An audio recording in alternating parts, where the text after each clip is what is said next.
Hello guys, हम लोग निकल चुके हैं यहाँ से उज्जैन के लिए। यहाँ से हम लोग बस पकड़ेंगे और उज्जैन जाएंगे, उसके बाद महाकाल के दर्शन करेंगे। आगे आपको वीडियो में दिखाते हैं हम लोग कैसे जा रहे हैं, कितना प्राइस है टिकट का, और महाकाल कैसे जाना उज्जैन बस स्टॉप से, आगे सब आपको बताएंगे। और हम यहाँ पे इंडिया के नंबर 2 सबसे बड़े बस स्टॉप पे सरवती बस स्टॉप पे इंदौर, और यहाँ से हम लोग पढ़ने वाले उज्जैन महाकाल के दर्शन, और फिर वहाँ पे हम लोग जाके महाकाल के सारे रूप देखने वाले, भस्म आरती और जल अभिषेक देखते हैं, और वहाँ पे क्या क्या क्या क्या एक्सप्लोर करने का चीज़ है आगे देखते हैं। हम लोग को 70 रुपए पर हेड फेयर पड़ा है इंदौर से उज्जैन के लिए। उज्जैन में महाकाल ज्योतिर्लिंग के दर्शन करने के लिए देश विदेश से लोग आते हैं।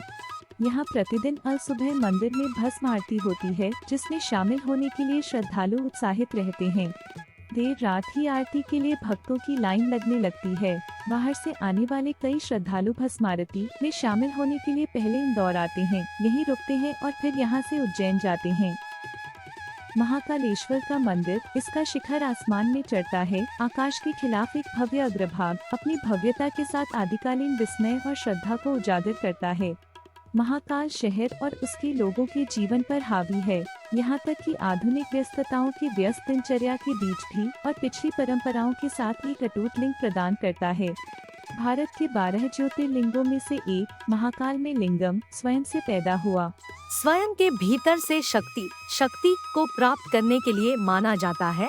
अन्य छवियों और लिंगों के खिलाफ, जो औपचारिक रूप से स्थापित है और मंत्र के साथ निवेश किए जाते हैं, शक्ति।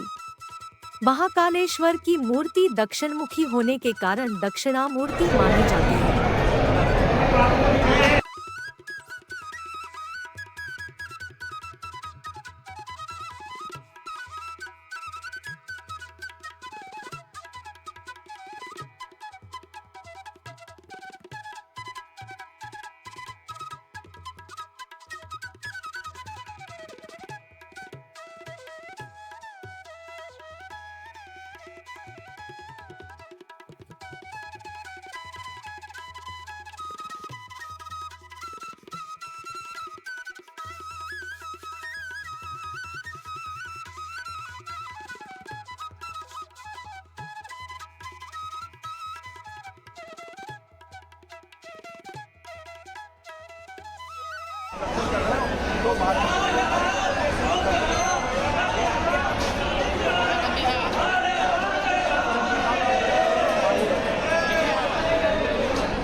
महाकालेश्वर के दर्शन करने के बाद काल भैरव के भी जरूर दर्शन करें।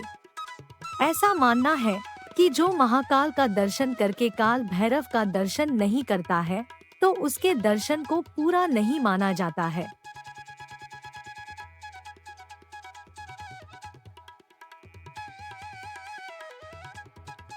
क्या मूर्ति मदिरापान कर सकती? आप कहेंगे नहीं, मूर्ति तो बेजान होती है। बेजान चीजों को भूख प्यास का एहसास नहीं होता, लेकिन उज्जैन के काल भैरव के मंदिर में ऐसा नहीं होता। वाम मार्गी संप्रदाय के इस मंदिर में काल भैरव की मूर्ति को न सिर्फ मदिरा चढ़ाई जाती है, बल्कि बाबा भी मदिरापान करते हैं।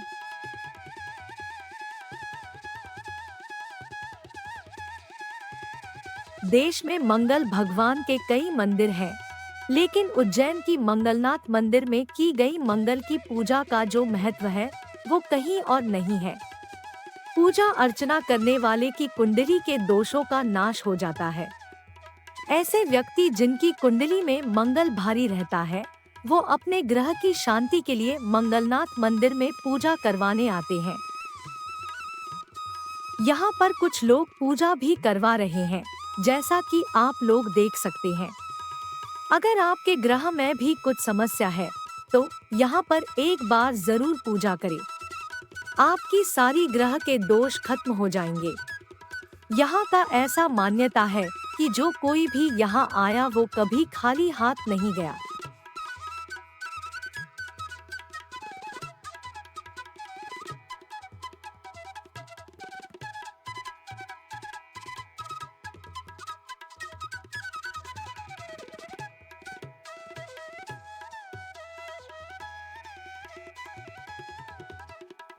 अब हम लोग पहुंच चुके हैं जहां कृष्णा जी ने शिक्षा ग्रहण की थी और सुदामा जैसा मित्र भी यहीं से बने थे। इस कड़ी में आज हम आपको बता रहे हैं उज्जैन के संदीपनी आश्रम के बारे में, जहां की थी भगवान कृष्ण, बलराम और सुदामा ने शिक्षा ग्रहण।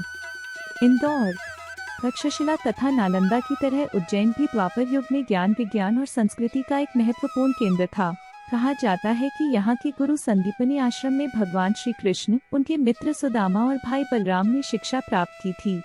आश्रम के पास एक पत्थर पर 1 से 100 तक गिनती लिखी है और ऐसा माना जाता है कि यह गिनती गुरु संदीपनी द्वारा लिखी गई थी।